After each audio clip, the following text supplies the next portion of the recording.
Welcome to The Truth in Its Art. Thank you for joining me for my conversations at the intersection of arts, culture, and community. I am your host, Rob Lee. Today, I am joined by a dynamic leader in arts and education. My guest is the principal of the Baltimore School for the Arts, where she is dedicated to nurturing young talent and advancing arts education.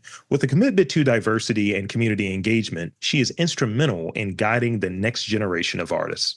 Please welcome Rosiland Cauthen. Welcome to the podcast. Hi, welcome. Thank you, Rob Lee. I'm so excited to be here with you. Thank you for coming on. Thank you for making the time. And, you know, it's one of those things. It's like I get all of the emails still from you. So shout out to you. And I'm glad we're able to connect in this capacity to have you come on to this platform. And, you know, before we get into the main questions around like your background and sort of arts and education, I want to give you the space to introduce yourself in your own words. And I think that there's a lot of energy and juice in someone saying who they are in their own words. So if you will, give us that introduction. Sure, absolutely. So officially, my name is Rosiland Cauthen, but everyone calls me Roz for short. Even the students call me Principal Roz, which I think is kind of cool, kind of fun. I am trained as a theater artist. I started out acting, directing, producing, hosting community events, post-show discussions, arts as a way of activism and organizing, arts and education. I've been doing that type of work for a really, really long time. And I always start with that. It's important that even though now I'm like a school principal or administrator, that in my heart, I'm an artist, and that is my background. If you would have told me 5-6 years ago that I would be the leader of a school like BSA, I probably would have laughed at you because this was not my trajectory or not my plan. I thought I would be working in regional theater or collegiate theater, professional theater, directing and doing community projects and stuff. But I'm really glad to have landed here at BSA. I'm a Black woman. I'm a mom. I have 2 beautiful daughters. They're adults now, young adults. So glad I got that part of my life done. They're out on their own, doing successfully right now. Thankful for that. I am, what else? I like to write. I like to go on walks in nature. I love to travel. I love to read books. I dabble at writing a little bit of poetry. And I don't know, I try to be a creative, fun-loving, positive, laid-back person, not to allow too many things to stress me out. I love that. I love that intro. And that's what comes off. I mean, we're both doing the same thing. It's just teeth and like eyes. As my partner told me, she was like, whenever you're smiling, your eyes disappear. I was like, let me live for 2 seconds. So I believe I read somewhere you're not originally from Baltimore. So what brought you here, and what are some of the aspects that keep you here? Yeah, I'm a Carolina girl. So I grew up in South Carolina, North Carolina, grew up right outside of Charlotte, kind of on that North Carolina, South Carolina border. Went to college at College of Charleston. Shout out to the Low Country, Gullah Geechee living. You know, I lived down there for 6 years, lived in Rocky Mount, North Carolina when I worked for Teach for America for a couple of years.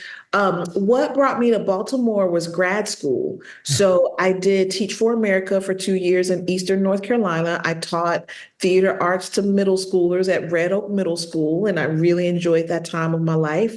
But I knew that being a classroom teacher full-time in that traditional sense was not the path for me. So I was looking for like something more, something like I really enjoyed working with my students. I really enjoyed being a teacher. It was also the time where like the No Child Left Behind Act was rolling through, and I wasn't really feeling everything that was happening with that in the Bush administration. And I had a mentor who told me, like, if you really want to be doing this art thing seriously, you really want to be doing this theater thing seriously, get your MFA, get a Master's of Fine Arts. It's going to open new doors for you. So I just kept hearing that voice, get your MFA, get your MFA. So I started to research MFA programs around the country, and I settled on 2 or 3 that were really appealing to me. One was at Towson University. One was at Emerson University up in Boston. And the other one I want to say was like maybe Rutgers or something in New Jersey. So I'm checking out all these different programs. And I come to visit Baltimore and I go to Towson. And I have to be honest with you, Rob, Towson was kind of like, oh, okay. But I fell in love with Baltimore. It was something about the city. Like I was staying with a extended family member out in West Baltimore. I was just traveling different parts of the city, going to different restaurants, try my first crab cake. We went to Lexington Market at Fat Lee's and tried my first crab cake. And it was the vibe of Baltimore that really spoke to me. And I appreciated the program that I eventually graduated from at Towson University. And that was 22 years ago, and I never left. So Baltimore is definitely my home now. Thank you. That's great for taking us back and giving us the context because I find there are more and more folks that I'll use the term like transplants, and then it's like, nah, I'm more of a Baltimorean than I was in these other places. And, having folks speak about sort of what they love and and how they became charmed, if you will, by Charm City, which sounds really corny, but also is real. And that's a good thing when folks are coming from maybe different places and seeing those connections and finding those things and hearing your crab cake thing. We should trade notes. We should trade notes about crab cakes. I make a mean one. Make a mean crab cake. We'll share it. We'll trade notes. Okay. So you touched on earlier the theater background. So could you share more about that, specifically your time at Center Stage, and you founded a theater company. Let's talk a bit about that. Yeah, absolutely. So, oh my gosh, I've been doing theater for so long. Like I remember being in middle school and I'm doing one of my first plays, which was a Christmas Carol, and I was the ghost of Christmas Past. And I remember my costume and my hair and my makeup and all this, they like sort of transformed me to look like this ghost of Christmas Past. And I remember the response of my classmates who didn't know that I had this thing in me, this like burning desire to do this theater thing. Because I was like an academic kid or whatever kind of kid. And so we did a show for the school, like a little preview show for the school. And my peers just been like, oh my gosh, I didn't know that you did this thing. I didn't know what you were staying after school for. And you have this like talent. And so then I just started to like recognize that maybe this is something for me. I was a church kid. So growing up Southern Baptist in the church, my parents were always putting me up front in some type of leadership role to do speeches and all this. I went to high school and did speech and debate. So something about it was always in me. When I was getting my MFA at Towson, I kept hearing about Center Stage, and someone in my program worked at Center Stage at the time. And when I tell you, and this is something for like young artists, when I tell you I bugged her so much, like I did not leave her like, sure, I got on her nerves. Like anytime I could talk, I'm like, listen, I want to come to Center Stage and work with you. Like, what's up? I saw there was a job posted. What's going on? Tell me when something was open. And I'm constantly going to her like, put me on, put me on, put me on. And she's like, we don't have anything. As soon as something came open, she thought of me. She let me know like, listen, I have this part-time thing, you can come and work at our after-school program, Encounter. It's every Monday. Can you be there every Monday from 4 o'clock to 6:30? I'm like, I'm there. That's my foot in the door. That's all I needed, Rob. That's all I needed, my foot in the door. From there, just doing a contract job for their after-school program, I was offered a part-time position. They're like, oh, we like what she's bringing. Let's give her a part-time position. They created a part-time position for me because I was just showing up to stuff. They would be so surprised. It would be like different little auxiliary events and they would tell me about, and I would show up. And they'd be like, I can't believe you came to this. And you got 2 daughters and you brought them with you. You didn't have to be here. This was an optional thing. I'm like, yeah, I know, but I want to engage with this community. And so they saw that. And so I say to young artists all the time when they ask me about like how to be successful, how to show up.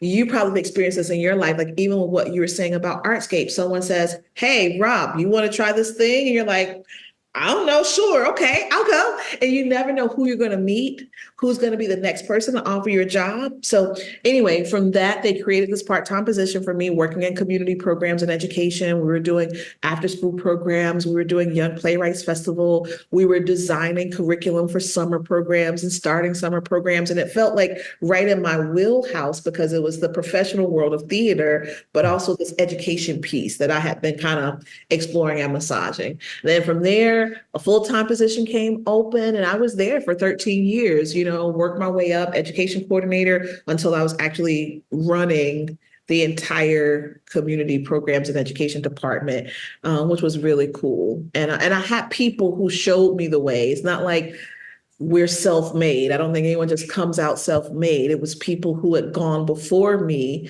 who taught me, people that I had collaborated with as a teaching artist and understanding that role. So then when I became the head of the department, I knew each position and what it took. And so my theater company, that's probably one of my favorite things that I did, and probably some of the best times of my life Yeah. and some of the hardest times of my life, to be honest. Because it was just that what was hard about it was it made me so busy, because this was something extra that I kind of wasn't getting paid for, that I was fueling my own passion through this thing. So here's another thing that I tell young people or young artists that ask me for advice and stuff, which happens more now than I was used to. But if you want to do something and you keep getting rejected, or you keep getting no's, and you keep wanting to do something, you're auditioning for 5 or 10 different plays and you're not getting it, or you're putting forth this play you wrote and no one's giving you the space to do it, do it yourself. Like, create it yourself. And that's one of my favorite things about Baltimore. I think that's why the charm spoke to me, is that Baltimore is one of these types of artistic cities where you don't have to have a long pedigree or a long resume or all this. You can just jump in and start doing stuff. You know what I mean? Like, started meeting people. Graduate school is great for connections. Like, it costs a lot of money and not everybody's able to get a master's degree. But one thing that happened for me was I met a lot of people that I could then go back to. So, Towson is a predominantly white institution. The presence of African-American folks in the theater department was pretty small, but we were there. And so I started to run into different undergraduates. And the undergraduate theater majors were like, they would see me and they would just tell me all these issues, all kind of complaints that they had about how things were run in the department. We never get cast. We never get to do our own thing. Da, da, da, da. Like, all these issues they were having as a group of Black undergraduate students. I had similar experiences, but not the same. So I said, all right, let's organize ourselves. And it started out with maybe like 5 or 6 of us, and then that grew to 8 or 9, and that grew to 10 or 11 or 12. And before we knew it, we had our own theater company called Kaumba Players. Then we changed it to Kaumba Collective, and we did work at Theater Project and Creative Alliance and Arena Players and even Center Stage. And we would even go out of town to some conferences and stuff and create work together. And I loved it. We were specifically doing Black theater, you know what I mean? Like Black playwrights, and we were doing experimental work, and we were creating some of our own work, and we were pushing those interdisciplinary boundaries where we were doing poetry mixed with dance and spoken word and like characters, and just like throwing it all together and creating shit, And it was fun. It was fun. It was interesting. It was engaging. We weren't doing it for the dollar. We were barely making any money. We were just like, I remember a Theater Project, the first show we did, let's say to rent the house, if it might have been like $1,200 for the weekend. We did like Friday, Saturday, Sunday, right? So let's just say it was $1,200. We couldn't come up with that. So what they agreed to do is just take the money off ticket sales. They're like, okay, we're not gonna ask you to spend any money up front. Just sell as many tickets as you can. We'll take our ticket money off of the top, and then whatever is left is yours, right? And sometimes we will be left with like $200 or $300, trying to split it between 8 people and trying to get business cards printed and start our website. You know what I mean? But after a while, what eventually happened is everybody grew up. Like, we were all grad students at the time. We kept Kaumba Players running for, I would say, a good 8 years. And a lot of the people in the company started to get married, have babies, get full-time jobs. And so the idea that we're 20-somethings running around rehearsal 10, 11 o'clock at night after everybody got off work, it just wasn't working for people's life and schedule anymore. And it was probably one of the hardest things I had to do, was to just like disband the group and say, like, we started this because we had a purpose and an intent in mind, and because we enjoyed and we appreciated doing work together. We were this sort of like experimental group of Black artists who were coming together and really exploring things. And then almost like became like this family we were building. And then towards the end, that last year or two, it started to just feel really hard. You know Yeah. what I mean? Like it Yeah. was hard to get people to come out to rehearsal. It was hard to sell the tickets. Like everything was a struggle. Everything was a battle. And I just had to go, let's stop. Let's not do this anymore because it doesn't feel good. It's not bringing us anything. We just are like tired, tired all the time. And we weren't getting a lot of fulfillment and satisfaction out of it anymore. So it went defunct for a little while. But I feel like everything has its time and its place, and that was the time and place for that. No, that's a really good point, and thank you. Because there's a few things that I take out of a few of the items you said there that I think I definitely want to emphasize because I felt them when you were saying them. One that sticks out is sort of just to paraphrase, kind of being available. Being around, and I guess persistence might be, but also just being around. And I've had folks in film. At one point I wanted to do some acting, and I'm not an actor. I took up a lot of space, not an actor. But I talked with, casting directors and folks in film, and they're like, you showing up, being there on time, that's a piece of it, a big piece of it, and sort of doing these things. And I've taken this approach of finding these opportunities.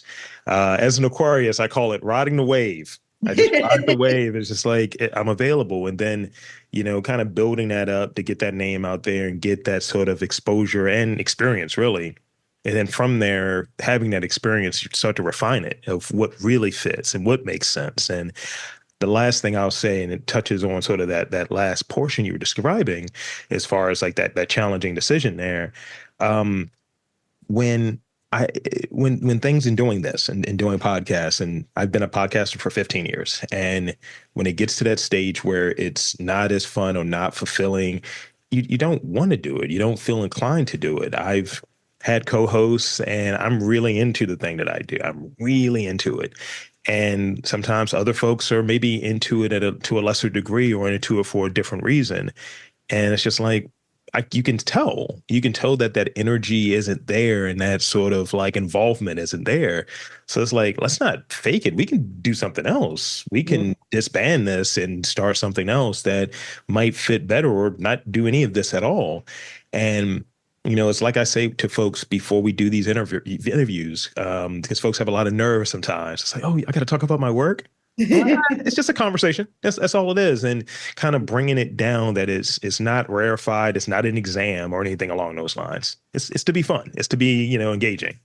Yeah, no, thank you for that. Yeah, when it gets to feel like you're pulling teeth and you're dragging people along and almost forcing people into doing stuff, it's like, yeah, it's not worth it. It's not like it's too much of my time trying to get other people excited and engaged about this thing. And this is the thing about me as an artist, and I've been trying to reconcile this with myself recently in this new-ish position that I'm in as a leader of a school, is that I really enjoy bringing opportunities to people and providing opportunities. Like, hey, I got this really great play that's coming up. This is an awesome role. I think you would be great in it. What do you want to do? Like, I'm trying to provide those opportunities, but if people don't want them or aren't interested or aren't available or whatever's going on in their life, then it's no need for me to push it if they're not there with it. So Yeah, I agree with that so much.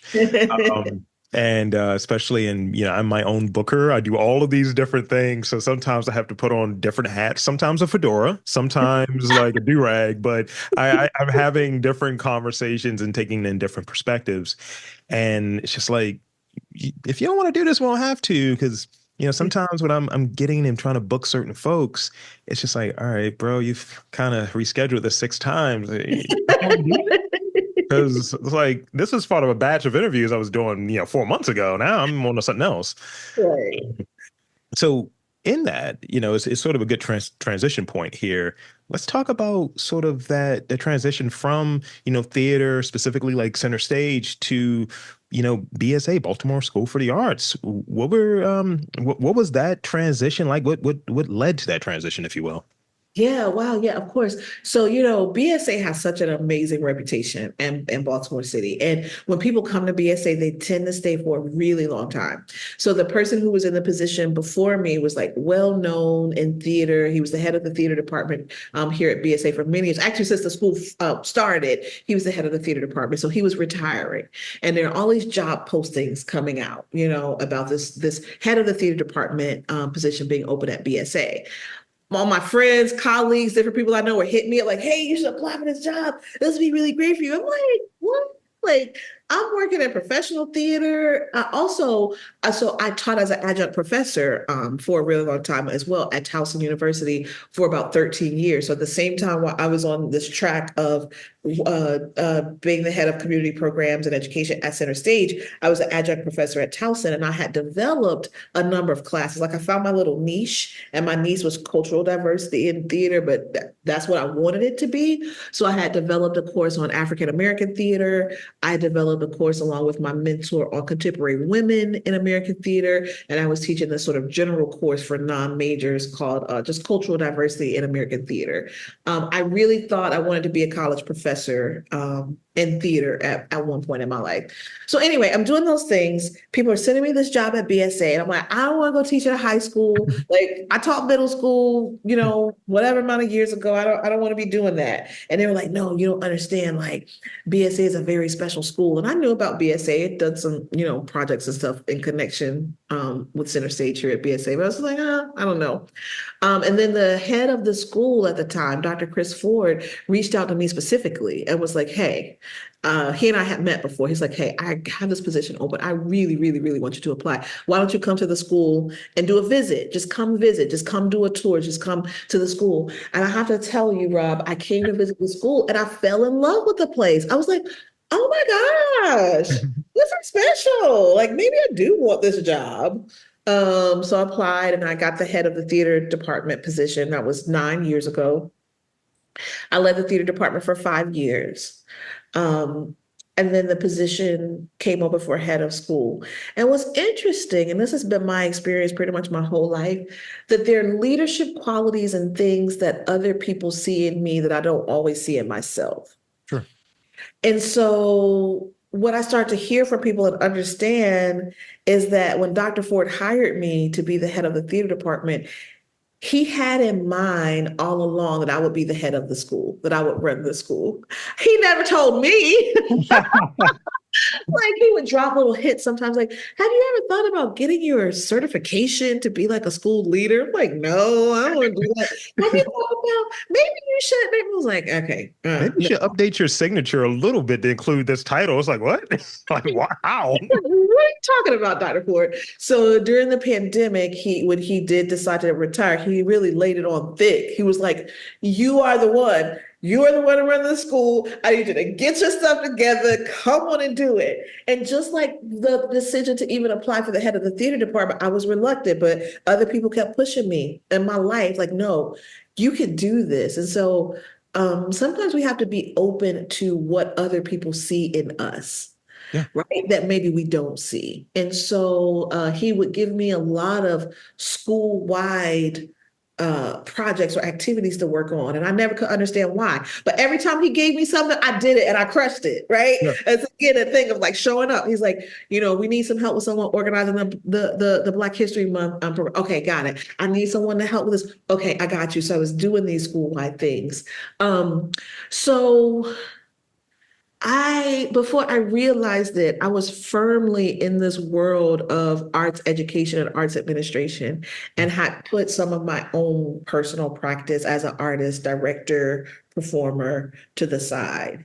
And that troubles me sometimes until I started to realize something recently about selflessness. And it makes me even a little emotional when I talk about it, which is, in my mind and in my dream, I was going to be this big time director, producer, even locally here in Baltimore. And I wanted to branch out and do some stuff in Philly and DC and, New York, maybe. I thought that was my trajectory, like professional theater, like doing my own thing.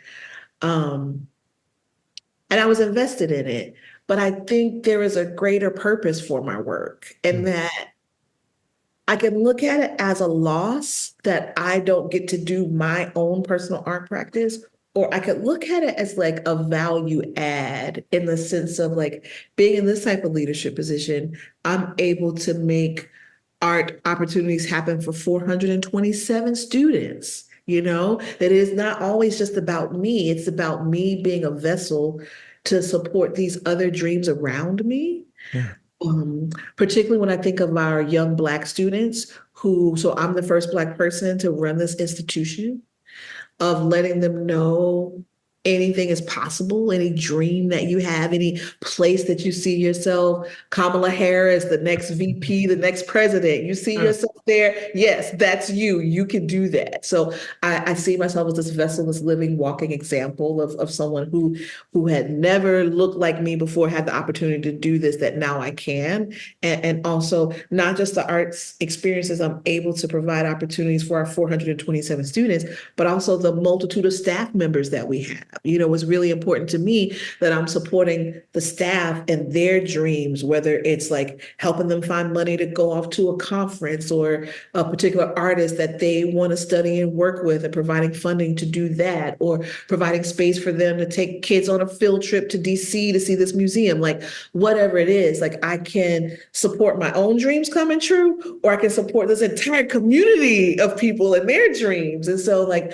I'm finding a way to reconcile that and be okay with that, and actually be proud of that. Yeah. Yeah. That's just so great. And it aligns, like, yeah, as I touched on earlier, been doing this for a long time. And this particular podcast is about 5 years. It just hit 5 years. So 2/3 of my time as a podcast, I was doing my own thing. And in doing this and sort of the nature of it, put all of my stuff on the back burner, sort of, hey, I want to do this. I want to do this movie podcast. I want to go out and travel for this con and so on. And this takes precedent. And at times when I'm kind of stuck and I'm kind of feeling that weird way or trying to fit things in, whether it be sort of educational opportunities to do that side of things or to be involved in events, it's always sort of this shift. And I'm taking from sort of myself. But then I have to think about it. I was like, okay, let's go through the schema. How does this like serve the community? How does this align with your values? Where does it fit and how does it fit? And once it passes that, it's always sort of a good feeling, even when it's sometimes you're navigating different personalities and different schedules, and sometimes these different things that are just there that could cause those hiccups. It's that reset and sort of me getting hooked. I look at it sort of differently, that it's not, hey, I'm sacrificing and giving up my thing. I think there's an opportunity for this area, which I think is emerging, as far as podcasting. And then the folks who are here who are often look like me and you, who are told, oh, your story doesn't matter, your art doesn't matter. Mhm. I'm like, I'm helping to, at least the intent is to help them to get their stuff out there, their conversation in a true sense, in addition to their work, and not trying to make it seem like, hey, it's just about what you do and why you matter. It's like, no, I think you as a full person matter and your work is just a piece of it. And a Mhm. lot of times I find that, especially where we're at, we have got BSA, obviously, we have Micah. These are the first time someone's actually asked a lot of these young artists about their work. And a lot of times it's coming on this podcast. And I feel a lot of responsibility in, providing a good platform and a good space to help them share their story authentically and as fully as they would like. Yeah, that's awesome. No, thank you for that. Thank you for doing that, and for working with our young artists at BSA in that way as well. We truly appreciate it. Absolutely. Yeah. I gotta ask you this because so I have like a long history with BSA. I was at one point I wanted to be an illustrator, and I'm a podcaster now. So it was just one of those things. I wasn't good enough when I was younger, and I just didn't have the system around. But at one point, before going to I think City College, BSA was on a short list of potential places to try to get into, right?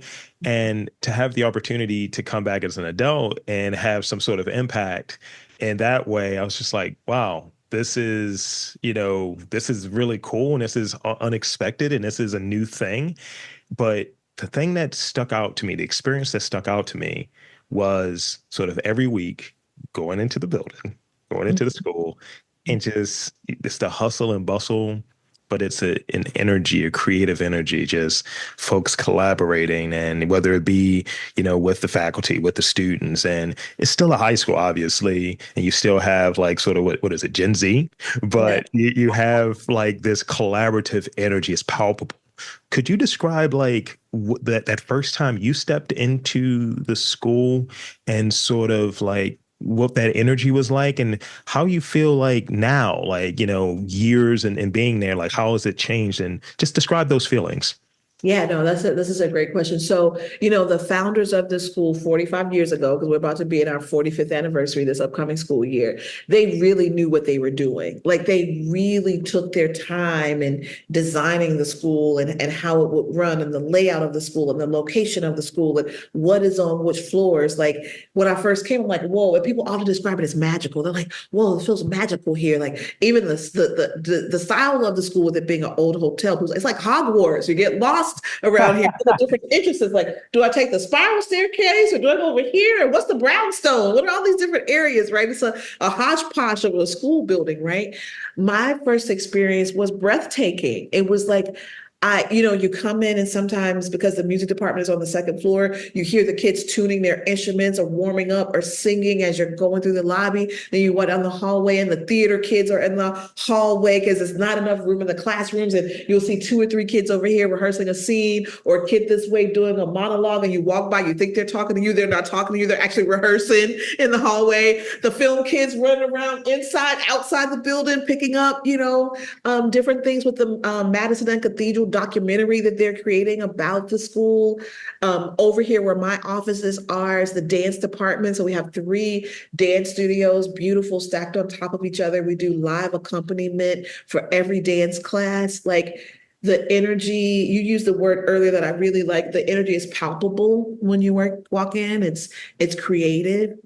It's youthful. I've been working with youth for a long time now. Like I got my first teaching job when I was still an undergrad in school. So I was like, I don't know, maybe 19, 20 years old since I've been working with kids and this youthful energy that I've been around for so long, I feel grateful about because I think they keep me young in a way, like they keep me on my toes, being around my students and walking through the hallway, hearing their slang and asking them, wait, what does that mean? What's an op? You know, Right. that explained to me what an op was, I still can't keep up with their music. Like I don't know what kids are listening to these days. They're like a Lil Yachty. What's a Lil Yachty? Who is this? I don't know these people. Sexy Red. What's she talking about? I don't, you know what I'm saying? But but being in this sort of youthful creative space, it is a space that feels um, inviting. It feels diverse. It feels like a sense of home, honestly. Like I walk through these doors, like, for example, so the past 2 days I've been at this retreat, this leadership institute for Baltimore City Schools. And then tomorrow and Friday, I have another one to go to for city schools. And today was the first day back in the building, back at BSA. And I was so excited and so happy when I walked in. I was like, yay, I'm back in my building. I'm back in my building. And so, yeah, it's a feeling of, it's all of that stuff wrapped up into one. You're also like, man, I got that interview with that Rob guy. I got to talk to him soon. Ah, damn it.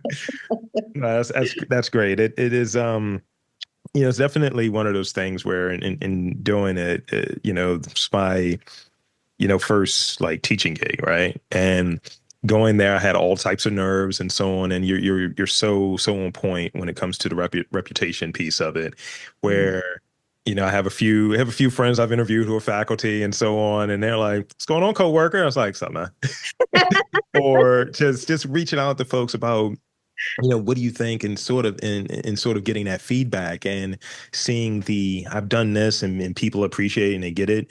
But when I mentioned that I'm also doing that and I had any relationship with BSA, that it just like elevates it because of the standard that's there and because of the folks that have who are there, who are the next generation and folks who have matriculated through those halls over the nearly 5 decades. I always go higher, just like it, and it's important. It's a prestige attached to it.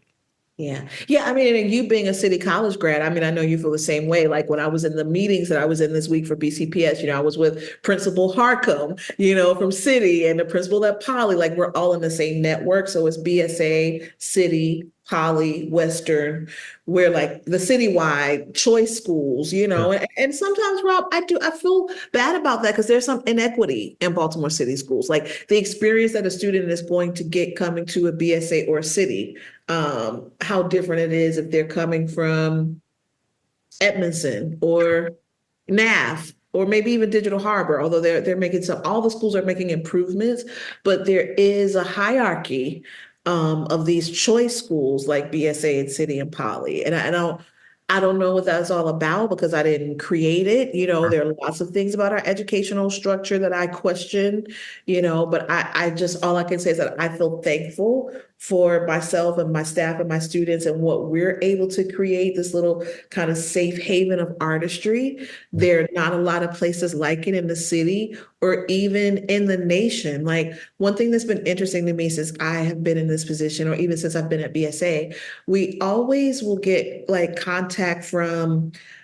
other districts or other states saying, hey, we want to start a school for the arts and we want to model it after BSA. Can you help us? Like people will recognize like BSA and LaGuardia. And there's another school out in California, well-known art school in California that I'm not thinking of right now, that people will name. But like there's a group in Arizona that was trying to create an art school. There's a group in Chicago that did create an art school called Shy Arts. And they would come here to see what we were doing at BSA. And they would actually pay for folks from BSA to come out to Chicago and see what they were doing and give them feedback. And I'm feeling for them because they're experiencing some pretty serious funding issues right now. There's a group in New Mexico. There's a group of BSA alumni in Atlanta who are trying to start an Atlanta school for the arts and they want to model it after BSA. So again, nothing that I created. I feel thankful to stand on the shoulders of these giants who created this place and keep the legacy going and bring my own flavor and style to it.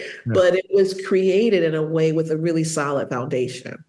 So this is sort of like, I guess the last like real question that I have before we move into the rapid fire ones. Sort of like I saw the motto, right? That BSA is the place where art changes kids' lives. Could you speak on sort of that commitment and that motto and sort of where that applies?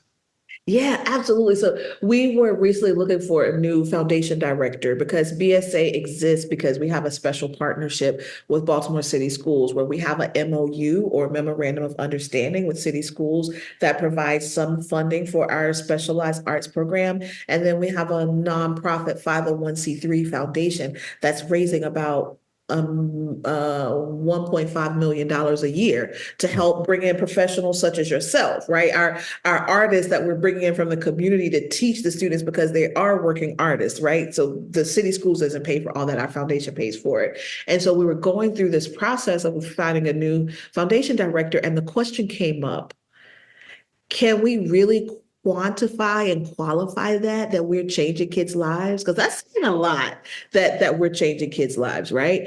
And talking with board members and other folks about it, there's a part of me that's like, I don't know if we're doing all of that. Like the kids come to us with a lot of talent. They have to audition. They got a lot going for themselves already. And we just sort of add to that and enhance that in some ways.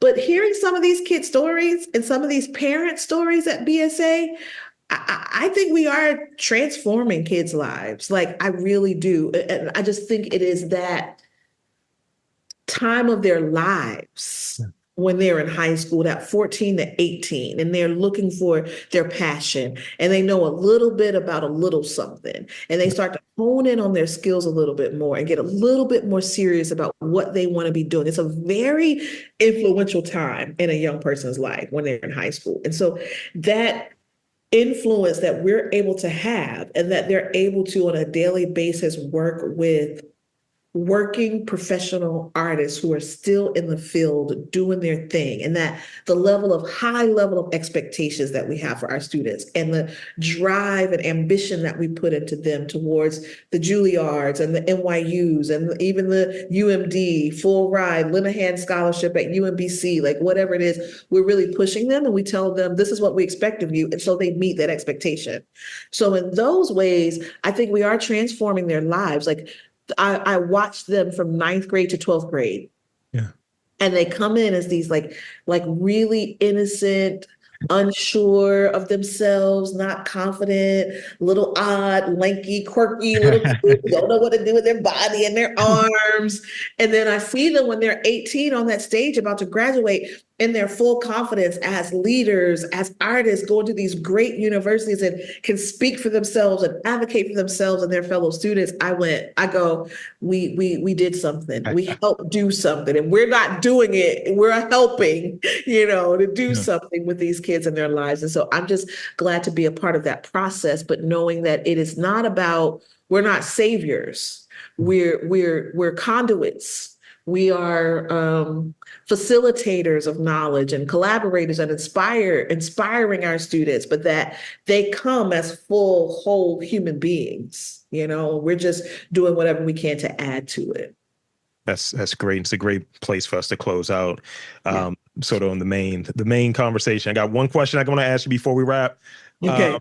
What was your favorite non-arts related subject in school?